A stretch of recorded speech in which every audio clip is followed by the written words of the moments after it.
Magandang hapon na naman sa inyo mga suki namin tagapakinig. Narito na naman po ang inyong lingkod, Kuya Peles. At ako pong muli ay inyong makakasama sa loob ng kalahating oras. At syempre, kasama pa rin natin mga kaibigan, ang ating mga artista sa radyo. Siyang nagbibigay buhay sa ating mga napipiling liham sa araw-araw. At ang liham nating napili ay galing sa isa nating masugid na taga-subaybay. At siya po, tago lamang natin sa pangalang Janet. Well, basahin na natin ang liham ni Janet. Dear Kuya Peles, sa patuloy ko pong pagkikinig sa inyong programa sa radyo, marami po akong natututunan sa buhay dahil sa mga pinapadalang liham sa inyo. Matagal na rin po akong nakikinig sa inyong programa at hindi ko sukat akalain, Kuya, na pati pala ako ay magkakaroon ng problema na dapat kong ihingi ng payo sa inyo.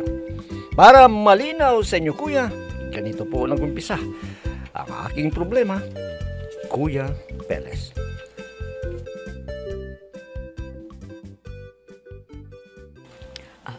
Paano ka na ngayon yan, Janet? Hindi ko nga po alam, inay, kung paano ko bubuhayin ang 5 kong anak. Ay, naku. Walang kwenta ang asawa mo. Ang akala ko, ang bait niya. Yun pala, may itinatago. Yan din ang akala ko, inay. Kayo naman kasi, ni hindi man lang kayo ng family planning. Tingnan mo, 5 kayong anak. Paano mo sila bubuhayin? Huwag kayong mag-alala, inay. Kakayanin ko to. Magkano lang bang binabayad sa iyo sa paglalabada mo? 500 lang po, inay. Pwede na rin yan. Kaya lang, hindi naman araw-araw ay naglalaba ka. Yun na nga po eh. Buti na lang sana kung araw-araw may magpapalaba sa akin. Buti na lang sana kung medyo malaki ang pensyon ng itay mo. Huwag kayong mag-alala. Kakayanin ko ito, inay. May awa ang Diyos. Teka. Yung bang bunso ninyo, pinapagatas mo pa? Hindi na po. Malakas namang kumain ng kanin basta may ulam.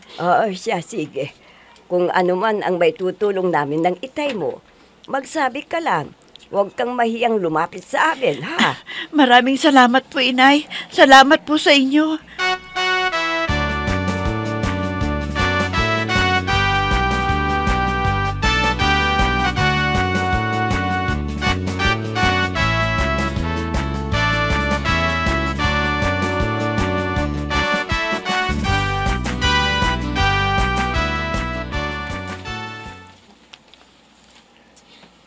Tarantado talaga yung manugang mo, Dileng. Hindi na nakontento sa anak natin. Sumakabilang bakod pa. Ang akala ko noong una, mabait yung manugang natin. Yun pala, may kalukuhan din na tinatago.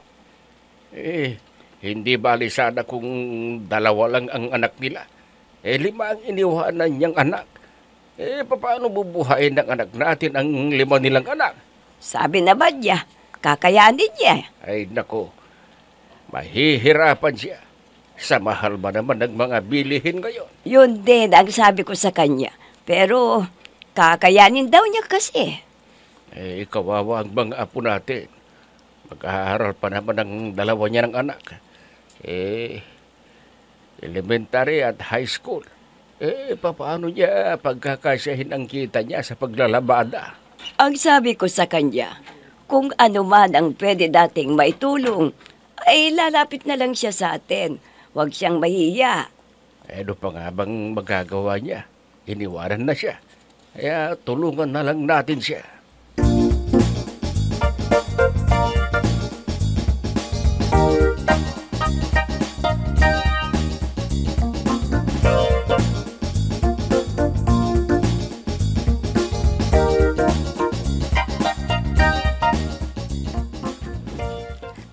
Inay, itutuloy ko pa ba ang pag-aaral ko sa high school? Oo naman, anak. Gagawa ko ng paraan para makapagtapos ka. Pero inay, wala na si itay. Iniwanan na tayo ng mga kapatid ko eh. Pabayaan mo na lang yung tatay nyo. Wala siyang kwentang ama. Bakit po ba inay? Nag-away po ba kayo? Hindi. Bakit tayo iniwanan ni Itay? Alam mo anak, may ibang babae ang tatay mo. At nagsasama na silang dalawa ngayon. Ano? Oo, kaya wag na ninyong asahan na balikan pa tayo ng tatay mo. Ang sama pala ng ugali ni Itay. Matitiis niyang iwanan tayo ng mga kapatid ko. Paano tayo ngayon, Inay? May awa ang Diyos sa atin, anak. Hindi niya tayo pababayaan. Totoo ang sinasabi niyo, Inay. Mahal tayo ng Diyos.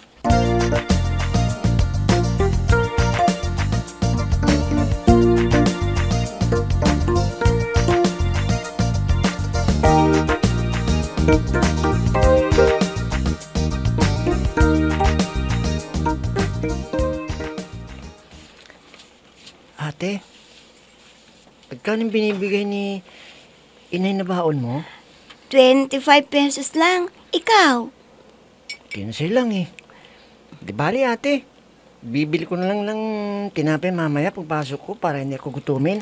Oo, tipirin mo yan ha. Kasi, alam mo naman, nag-iisa lang si Inay na naghahanap buhay. Hirap din siya para sa atin. Bakit naman kasi iniwan tayo na itay eh. Kala ko, mabait siya. Pala, katulad din siya ng ibang mga magulang na iniiwan nilang kanilang mga anak. Hayaan mo na. Balang araw, magsisisi din siya sa ginawa niya sa atin. Ate, kung sakaling bumalik pa si itay dito sa atin, tatanggapin pa natin siya?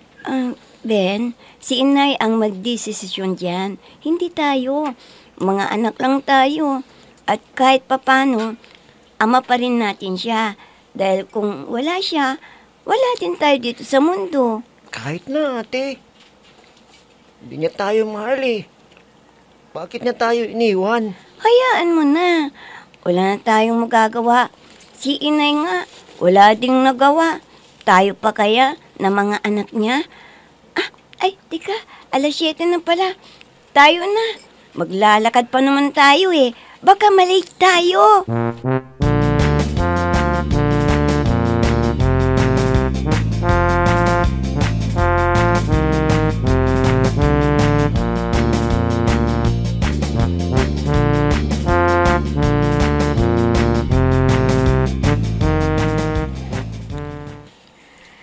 Kung nahihirapan ka, ibigay mo sa akin si Raisa. At ako na ang bahala na magpapaaral sa kanya kung papayag ka. Ate, kaya ko pa naman eh. Alam ko na kaya mo, pero nakikita ko na nahihirapan ka. Hindi naman sila nagrereklamo. Pumapasok sila kahit wala silang baon minsan. Ay nako, hindi ka ba naawa? Pumapasok sila nang walang baon? Eh nako, mamaya magka-ulcer sila. At isa pa, masama ang batang walang laman ang tiyan pag pumapasok. Ate, Hindi ka ba naawa sa mga pamangkin ko? Kahit si Raisa lang. hindi ko alam kung gusto ni Raisa na sumama sa iyo, ate. Eh di, kausapin mo siya. Para na rin sa kanya tong ginagawa ko eh. Hayaan mo, ate. At kakausapin ko siya tungkol dito. Kakausapin ko si Raisa.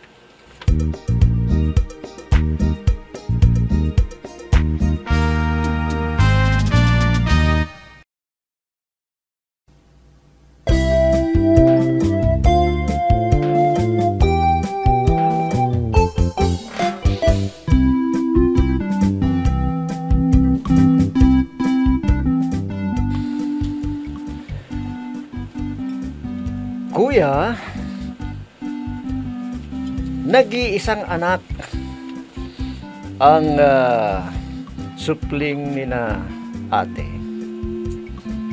At tapos na rin kuya na pag-aralin nila sa kolehiyo ang kanilang panganay. At gusto nilang kunin kuya ang aking anak na si Reza at siya na raw ang bahalang pag-aralin ng aking anak. Malayo kuya ang kanilang probinsya. Kaya kung ibibigay ko ang anak ko sa kanila, mangungulila ko, kuya. Isang araw, kuya, ay...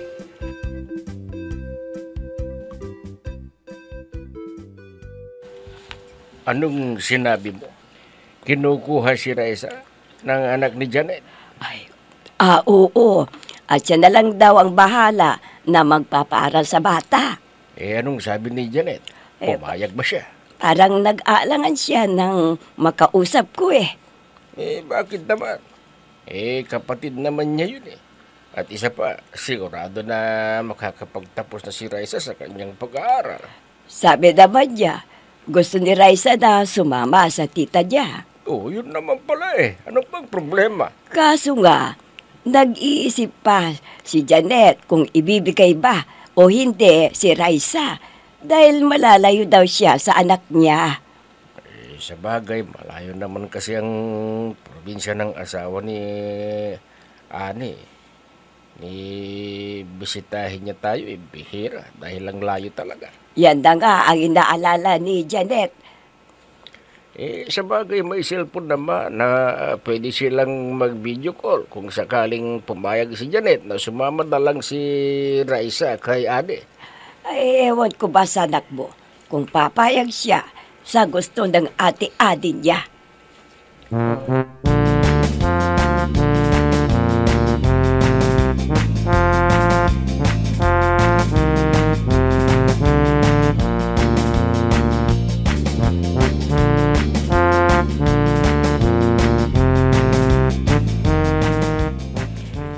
Inay, gusto ko pong sumama kila Auntie Annie. Di ba? Nangako naman sila na pag-aaralin nila ako. Oo, anak. Pero malayo ang probinsya nila, sa Bicol. Kahit na inay, ayaw niyo ba yon? Makapagtatapos ako ng pag-aaral ko? Pero anak, hindi ko kaya kung malayo ka sa akin eh. Inay, kina Auntie naman ako titira. Hindi ibang tao eh. Kahit na, gusto ko, buo kayo ng mga kapatid mo sa akin.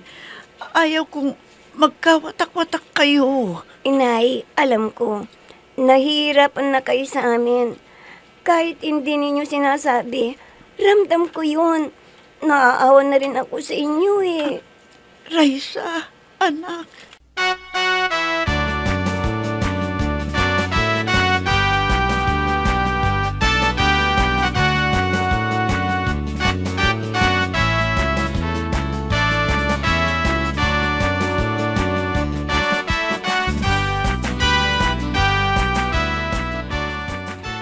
Anong napag-usapan niyo ng anak mo?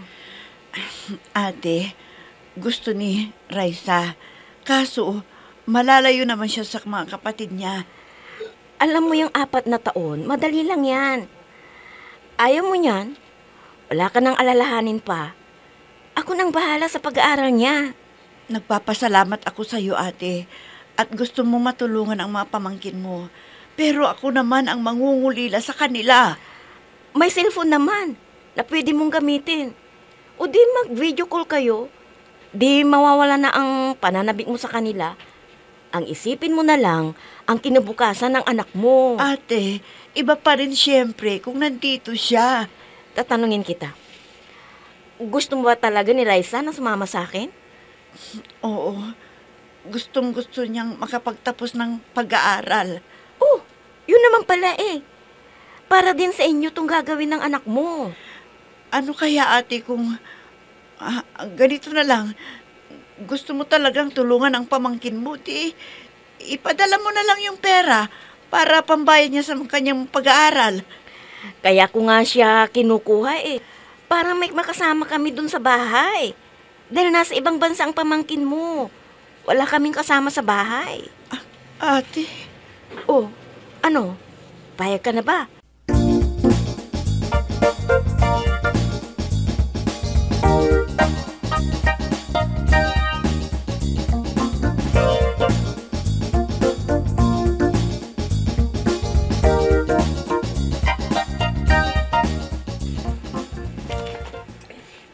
Ay, hayon. Umalis ng ate-ani mo na parang nagtatampo sa'yo, anak. Inay, kapag pumayag naman ako sa gusto niyang mangyari, ako naman ang mangungulila sa anak ko. Hindi ko yun kakayanin, inay. Pero anak, sana inisip mo muna ang kinabukasan ng anak mo. Alam ko naman, inay na papaganda ang buhay namin kung sakaling makatapos si Raisa sa kanyang pag-aaral. Pero inay, mahal na mahal ko ang mga anak ko. At ayoko mawalay sila sa akin kahit isa sa kanila, inay. Ayaw ko. Papado yan? Para mong ipinagkait sa anak mo ang kinabukasan niya. Inay, Walang iba sa atin ang pupuntahan niya. Tiyahid niya yun. sana naman maintindihan niyo ako. Maintindihan niyo ang aking desisyon, inay. Ina kayo din na katulad ko. Sa puntong yan, naiintindihan kita, anak. Pero, para mo nang pinatay ang pangarap ng anak mo. Inay, Maibibigay mo ba sa kanya ang magandang kinabukasan niya? Kung wala siyang pinag-aralan, sana inisip mo naman ang kapakanan ng magiging kinabukasan ng anak mo.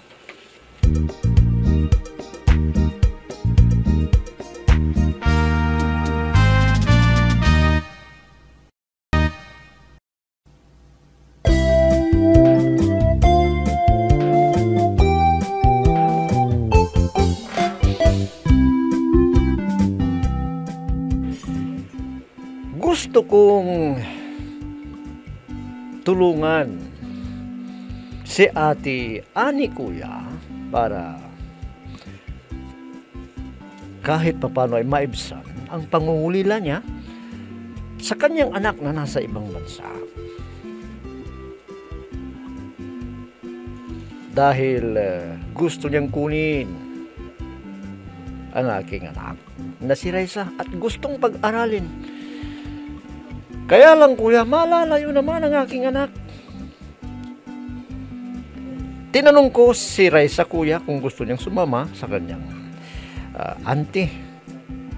Payag naman daw siya para maipagpatuloy niya ang kanyang pag-aaral.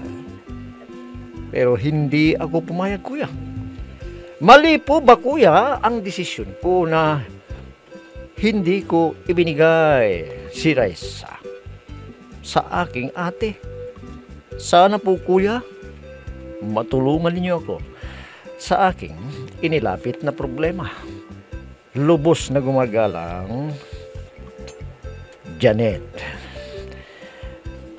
Alam mo, Janet, hindi naman sa pinangungunahan kita sa desisyon mo. Alam ko ang damdamin ng isang ina na katulad mo. Pero, Janet, wala namang iba yung kumukuha sa anak mo at gusto kang tulungan. Kaya nga lang, malalayo yung anak mo sa'yo. Sabi ko nga, yung nararamdaman mo bilang ina sa isang anak, hindi mo kakayanin. Bagamat iniwan na kayo ng yung asawa, kinakaya mo, Janet, ang hirap ng buhay para lang maitaguyod ang inyong pamumuhay. Andyan naman yung mga magulang mo na handang tumulong sa'yo. Ano man ang pangangailangan mo para sa mga anak ninyo. Janet, hati ang opinion ko rito. Kung sakali man na ibibigay mo si Raisa sa kapatid mo, makapagtatapos siya at matutupad yung pangarap ng bata. Ngayon, siyempre, anak mo yan, hindi mo kayang malayo. Bagamat kapatid mo yung kukuha. At ang pinakamahirap nito, Janet, malayo. hindi basta-basta yung pag-uwi. Kung nasa Bicol ka at biyabiyahe ka papuntang Maynila, medyo mahihirapan. Meron naman tayong kwan ngayon, kung sakali na ibibigay mo si Raisa sa kapatid mo, pwede naman kayong magtawagan, mag-video call. Tingnan mo yung mga nasa ibang bansa.